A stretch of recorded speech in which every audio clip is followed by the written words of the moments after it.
Future physios. I am your physios పాక్. ఈరోజు మనం తెలుసుకోబోయే టాపిక్ వచ్చి ఎన్సెఫలోపతి. ఎన్సెఫలోపతి అంటే బ్రెయిన్ డిస్ఫంక్షన్ ఆర్ డిసీజ్ అంటాము. దీనివల్ల ఆల్టర్నేటివ్ మెంటల్ స్టేట్స్ ఉంటాయన్నమాట. Like confusion, memory loss, personality changes, వీటన్నిటిని ఎన్సెఫలోపతి అంటాము. వీటిలో 7 టైప్స్ ఉంటాయన్నమాట. ఫస్ట్ వచ్చి hepatic encephalopathy, hypoxic encephalopathy, metabolic encephalopathy, toxic encephalopathy, Wernicke's encephalopathy, hypertensive encephalopathy and chronic traumatic encephalopathy అన్నమాట. First వచ్చి హెపాటిక్ ఎన్సెఫలోపతి గురించి చెప్పుకున్నాము. హెపాటిక్ ఎన్సెఫలోపతి వచ్చి లివర్ ఫెయిల్యూర్ వల్ల వచ్చేదాన్ని హెపాటిక్ ఎన్సెఫలోపతి అంటాము. దీంట్లో 2 ఉంటాయన్నమాట, అక్యూట్, క్రానిక్. అక్యూట్ అంటే లెస్ దెన్ 3 monthsలో క్యూర్ అయిపోయేదాన్ని అక్యూట్ అంటాము. మోర్ దెన్ 6 months తీసుకునేదాన్ని క్రానిక్ అంటాము. దీంట్లో టాక్సిక్ సబ్స్టెన్సెస్ బ్రెయిన్లో, బ్లడ్లో డెవలప్ అవ్వడం వల్ల ఇంపైర్ బ్రెయిన్ ఫంక్షన్ జరుగుతుంది. దానివల్ల సివియర్ కన్ఫ్యూజను, అస్టాటిక్స్ అంటే మజిల్ ట్రీమర్స్ వస్తాయి. దీంట్లో 4 grades ఉంటాయన్నమాట. 1-2 gradesని మైల్డ్ కన్ఫ్యూజన్ అంటాము. 3-4 వచ్చి ఇన్కోరెంట్ స్పీచ్ అంటే సరిగ్గా మాట్లాడకపోవడము, మాటలు తప్పుగా రావడము, వాటిలన్నిటినీ ఇన్కోరెంట్ స్పీచ్ అంటాము. సెకండ్ వచ్చి హైపాక్సిక్ ఎన్సెఫలోపతి. హైపాక్సిక్ ఎన్సెఫలోపతి అంటే ల్యాక్ ఆఫ్ ఆక్సిజన్, అంటే డెఫిషియన్సీ ఆఫ్ ఆక్సిజన్ ఇన్ బ్రెయిన్కి సరిగ్గా ఆక్సిజన్ అందకపోవడం వలన డిజీనెస్, కన్ఫ్యూజను, వాళ్ళు కాన్షియన్స్ లాస్ అయిపోవడము, heart problems, severe blood loss, ఇలాంటివన్నీ జరుగుతాయి అన్నమాట. మ్యాక్స్ మనం వీటిని న్యూ బార్న్స్లో చూస్తాము. దీన్ని క్రిటికల్ బ్రెయిన్ ఇంజురీ అని కూడా అంటారు. థర్డ్ టైప్ వచ్చి మెటబాలిక్ ఎన్సెఫలోపతి. మెటబాలిక్ ఎన్సెఫలోపతి అంటే మెటబాలిక్ ఇన్బ్యాలెన్స్ వల్ల వస్తుంది. ఇది రివర్సిబుల్. బ్రెయిన్ స్ట్రక్చరల్గా మారిపోయి డిస్ఫంక్షన్ వచ్చి సిస్టమాటిక్ ఇష్యూస్ వస్తాయి. లైక్ ఆర్గాన్ ఫెయిల్యూర్స్, ఇలాంటివన్నిటిని సిస్టమాటిక్ ఇష్యూస్ అంటాము. దీంట్లో 2 types అన్నమాట, అక్యూట్, టాక్సిక్. అక్యూట్ వచ్చి డెఫిషియన్సీ ఆఫ్ ఆక్సిజను, టాక్సిక్ అంటే ఇన్ఫెక్షన్స్, ఆర్గాన్ ఫెయిల్యూర్స్, వీటన్నిటిని టాక్సిక్ అంటాం. ఫోర్త్ వచ్చి టాక్సిక్ ఎన్సెఫలోపతి. ఇది టాక్సిన్స్ లైక్ డ్రగ్స్ తీసుకునే వాటిల్లో చూస్తాము. దీనివల్ల బ్రెయిన్ డిస్ఫంక్షన్ అయిపోతుంది, ఫ్యాక్టీ వస్తుంది, మెమరీ లాస్ వస్తుంది. ఎక్కువ డ్రగ్స్ తీసుకోవడం వల్ల వచ్చేదానివల్ల బ్రెయిన్ ఫంక్షన్ డిస్ఫంక్షన్ అయిపోయి ఈ డ్యామేజ్ అనేది పర్మనెంట్గా ఉంటుంది అన్నమాట. అలాగే వీళ్ళ బిహేవియర్ చేంజెస్, డిప్రెషన్లోకి వెళ్ళడము, యాంగ్జైటీ, అలాంటివన్నీ ఉంటాయి. కొన్ని సివియర్ కేసెస్లో సీజర్స్, కోమాల. సీజర్స్ అంటే ఏం లేదు, ఇలా ఫిట్స్ రావడము అంటారు కదా, వాటిని సీజర్స్ అంటాము. కోమాలోకి వెళ్ళిపోవడం, ఇలాంటివన్నీ జరుగుతాయి.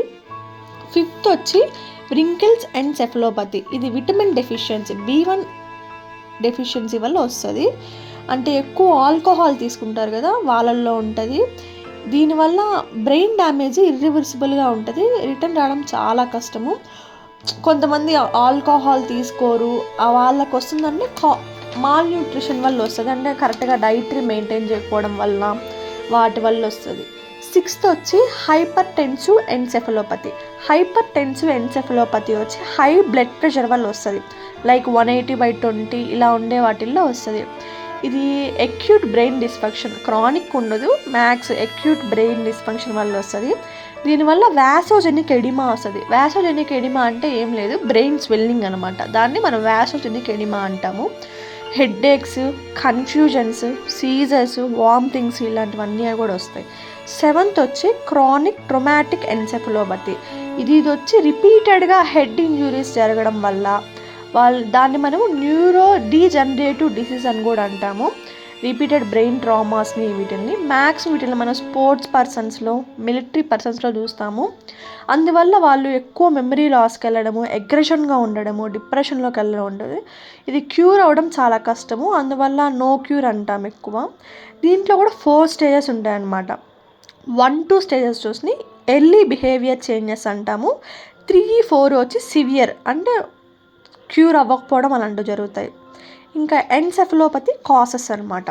కాసెస్ వచ్చి మెటబాలిక్ డిజార్డర్స్, అంటే కిడ్నీలు, లివర్స్ అని ఫెయిల్యూర్ అవ్వడము, ఇన్ఫెక్షన్స్, ల్యాక్ ఆఫ్ ఆక్సిజన్ అంటే డెఫిషియన్సీ ఆఫ్ ఆక్సిజన్, బ్రెయిన్కి సరిగ్గా ఆక్సిజన్ అందకపోవడము, అలాగా టాక్సిన్స్ అంటే ఆల్కహాల్ ఎక్కువ తీసుకోవడము, పాయిజన్స్, మెడికేషన్స్ ఎక్కువ తీసుకోవడం వల్ల వాటి వల్ల వస్తుంది.